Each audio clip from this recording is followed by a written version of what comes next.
You ever say to yourself, I'll do it tomorrow, and then tomorrow comes, but you don't?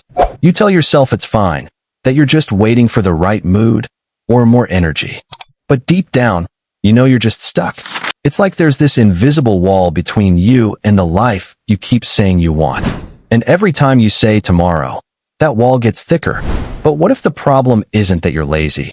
What if it's that your brain has learned to protect you from discomfort? Even if that comfort is quietly destroying your potential. I used to tell myself the same thing. I'll start working out tomorrow. I'll fix my sleep next week. I'll finally start that project after exams. Days turned into weeks. And the guilt built up. This quiet, heavy guilt that made me avoid my goals even more. You know that feeling, right? You wake up, full of intentions. You tell yourself, today's the day. But then, you check your phone. One notification turns into 30. And suddenly, it's 10 p.m. again. You're lying in bed, whispering the same promise. Tomorrow. It's not laziness. It's not lack of discipline. It's something much deeper. And once you understand it, you can change it. Here's what's actually happening. Your brain is wired to avoid pain, physical and emotional. When you think about doing something hard, studying, exercising, creating, your brain predicts discomfort. And it says, wait, let's not do this right now. It's like your mind is an overprotective friend. It doesn't care about your dreams. It just wants you to feel safe, right now. Psychologists call this temporal discounting, the tendency to value short-term comfort over long-term gain. It's why eating junk food feels easier than cooking. Why watching one more episode feels better than starting your essay. It's not weakness. It's design. Your brain runs on dopamine, tiny hits of reward that guide your behavior. Modern life has hijacked that system. Scrolling, notifications, quick laughs, they all flood your brain with dopamine, tricking it into thinking you're achieving something. But the truth?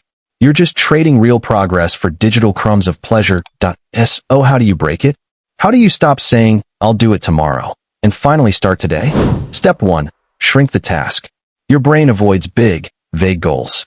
Study for 5 hours feels terrifying. But open the book for 5 minutes feels easy. Once you start, momentum builds. Action releases dopamine too, the good kind, the one tied to growth. Starting small tricks your brain into moving forward. Step 2. Create friction for distraction. We underestimate how much our environment controls us. Put your phone in another room. Use apps that block dopamine traps. Make the wrong thing harder to do. If your distractions are one tap away, your focus doesn't stand a chance. Step 3. Pair action with emotion. Logic doesn't change behavior, emotion does. Visualize who you want to become. Not the version of you that tries, the one that finishes. Feel what that version of you feels like. When you emotionally connect to your future self, the present one starts fighting for it. Step 4. Use the 10-minute rule. Promise yourself you'll just do something for 10 minutes. No pressure. No perfection.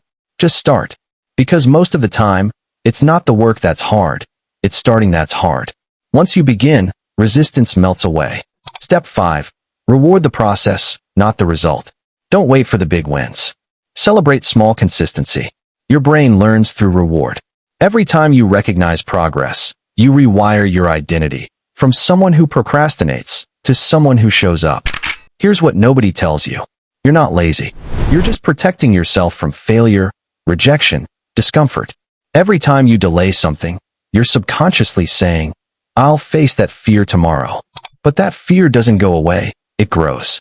Change begins when you stop waiting for motivation and start trusting movement. Motivation doesn't create action. Action creates motivation. And one day, when you stop saying, I'll do it tomorrow, you'll realize tomorrow isn't real. Only now is. So here's your challenge. Tonight, before you sleep, do one thing you've been putting off. Just one. Send that email. Open that book. Write that first line. Don't think, just move. Because someday isn't coming. But today is still here. If this message hit you, share it with someone who needs it too. Because maybe, just maybe, they've been saying, I'll do it tomorrow for far too long. And maybe, today is the day that changes.